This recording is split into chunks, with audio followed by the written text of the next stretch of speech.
Hola, ¿qué tal? Y bienvenidos un día más al canal. Mi nombre es Lourdes, soy enfermera y hoy traigo un tema que es realmente importante, sumamente importante.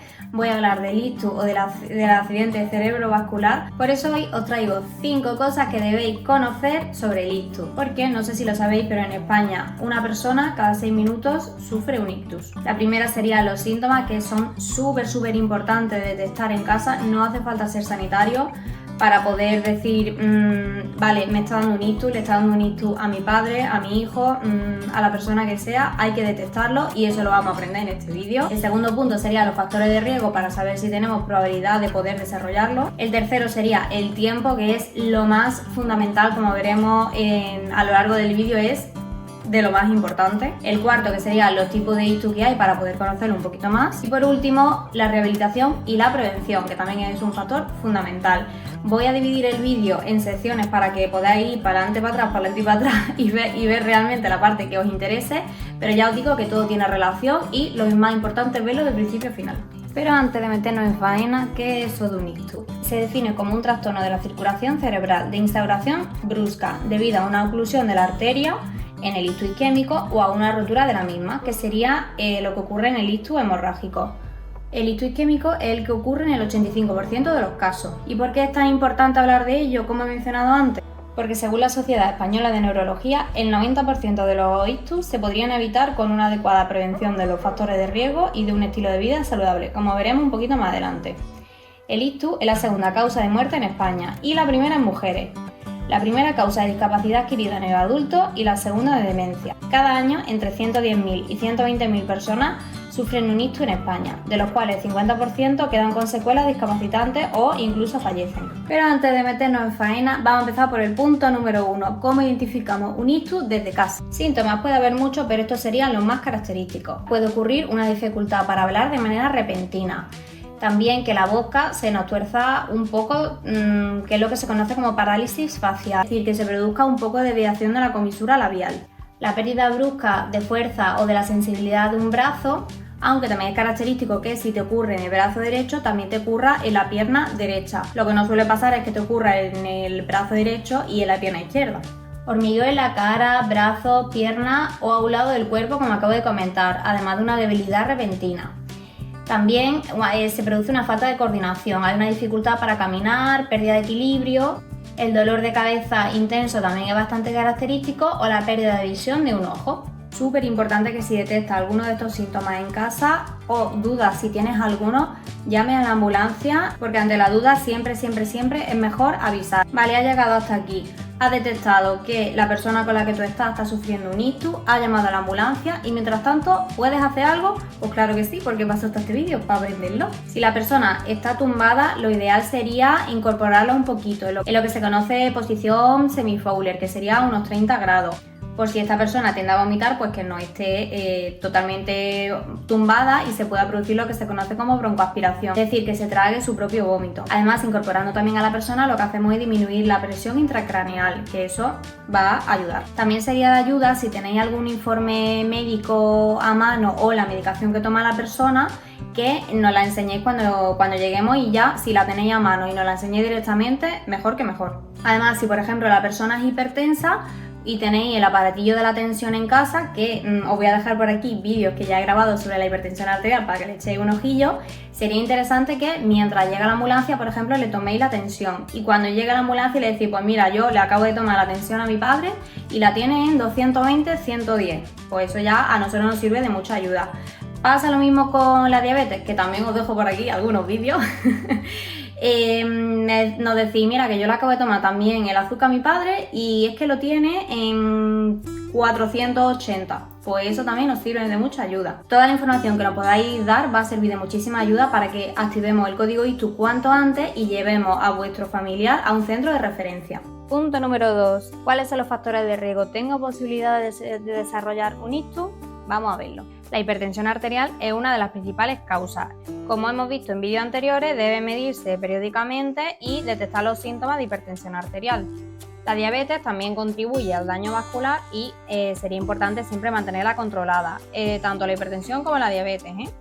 Sería importante también hacerse analítica de manera periódica porque un colesterol alto aumenta el riesgo de obstrucción de nuestras arterias. Y por otra parte, la inactividad física y la obesidad, es decir, el sedentarismo. Punto número 3, el tiempo. El tiempo es lo más importante en una urgencia. De hecho, antes hablábamos de las cosas que tenéis que comentarnos cuando llegamos con la ambulancia al domicilio, y entre ellas está la hora de inicio de los síntomas. A veces no lo sabemos. La persona se puso a dormir y cuando amanece por la mañana ya no la encontramos así.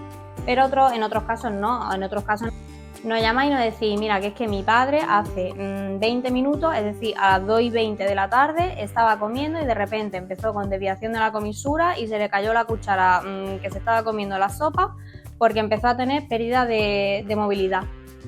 Pues es muy importante que anotéis la hora y nos la digáis, porque eso va a depender, entre otros factores, del tratamiento a recibir. Yo que trabajo en Andalucía, que es una región que se encuentra en el sur de España, el logo que sigue la Junta de Andalucía es el tiempo de cerebro, y es que razón no les falta, porque teniendo en cuenta que por cada minuto en el que una persona sufre de tensión o disminución de la circulación de sangre en el cerebro, se pierden 1,9 millones de neuronas y 14 billones de conexiones neuronales. Además, una hora supone un envejecimiento cerebral de 3,6 años y una pérdida de 120 millones de neuronas. El ictus es siempre una urgencia médica. Punto número 4. Estamos hablando de los ictus y tenemos que saber los tipos de ictus que hay, claro. El más frecuente y el que ocurre en el 85% de los casos es el ictus isquémico, que es el que se produce cuando el flujo sanguíneo deja de aportar oxígeno y glucosa a la neurona, motivo por el cual la célula sufre un proceso de apoptosis o muerte celular. Puede producirse por dos causas. La primera, pues que el vaso se vaya estrechando, ya sea, como hablamos previamente, por placas por colesterol, hasta que se ocluye totalmente y ya deja de tener un flujo sanguíneo lo que es esa zona cerebral, o por un embolismo, porque muchas veces cuando también tenemos alguna afectación cardíaca, por ejemplo una fibrilación auricular, tampoco me voy a meter en términos muy técnicos, cuando tenemos alguna valvulopatía, es decir, la valvulilla del corazón entre la aurícula y el ventrículo no van bien, las plaquitas de ateroma, es decir, el colesterol que está rodeando al vaso, pueden llegar a desprenderse y pasan a lo mejor del corazón hasta nuestra cabeza. El otro tipo de ictus es el hemorrágico, que muchas veces se produce cuando hay un traumatismo. Entonces es súper importante que si tomáis alguna medicación que es anticoagulante, ya sea el Sintrom o acenocumarol, la warfarina, el Adiro o algún antiagregante tipo clopidogrel, cualquier cosa que afecte a vuestra sangre, es importante que si os dais un golpe en la cabeza, y sobre todo si hay pérdida de conciencia, es decir, os dais un golpe y os levantáis diciendo ¡ay, Dios mío, ¿dónde estoy? ¿Qué ha pasado? ¿Qué ha pasado? Especialmente cuando hay pérdida de conciencia, tenéis que acudir al hospital para que os hagan un TAC a ver si se ha producido o no se ha producido un sangrado, porque cuando tomáis ese tipo de medicación es mucho más frecuente que eso ocurra. Entonces es importante saberlo. Aunque no siempre tiene que producirse una hemorragia intracerebral por una causa traumática, también puede producirse por un aneurisma intracraneal. ¿Y qué es un aneurisma? Pues es una zona débil de la pared de un vaso sanguíneo que provoca que ésta sobresalga o se abombe, que en muchos casos pues, puede llegar a romperse. Entonces por eso se produce una hemorragia. Y por último, pero no menos importante, vamos a hablar del punto 5, que es la rehabilitación. Y es que es algo súper importante cuando se produce un ictus. La fisioterapia temprana es importantísima porque al final el ictus es una causa muy importante de discapacidad. Entonces, cuanto antes empecemos con fisioterapia, antes se producirá una posible mejoría. La logopedia también es súper importante. De hecho, mi abuelo Miguel sufrió un ictus cuando yo era pequeña y recuerdo cómo la logopeda Paqui venía a casa de mi abuelo, que yo también me iba allí con ellos, y la verdad que se animaba muchísimo, tenía muchísima mejor autoestima. Es verdad que mejoró poquito a poco, no consiguió recuperar el habla al 100%, pero bueno, que su estado de ánimo, que al final es algo súper importante, mejoró mucho, es porque se sentía realizado y que iba dando pequeños pasitos. Y eso me llega también a animaros a acudir al psicólogo si lo necesitáis, ya tanto si sois pacientes como si sois familiares, como si sois cuidadores principales, porque es muy duro ver cómo a lo mejor eres el cuidador principal de tu padre y al final se vuelve una persona aún más dependiente, y muchas veces los cuidadores principales tienen una sobrecarga brutal porque no tienen ayuda de otro tipo. Animaros ahí a terapia porque la salud mental es importantísima y que no dé vergüenza ni miedo porque el psicólogo se va a hacer feliz.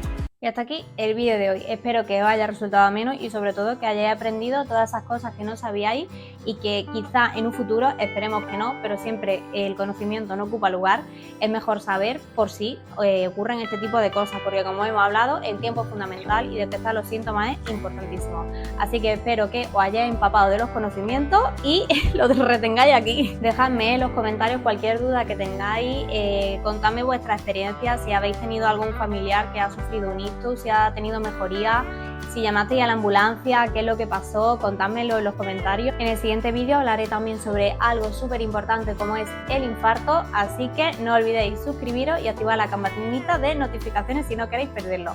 Nos vemos muy pronto. ¡Mua!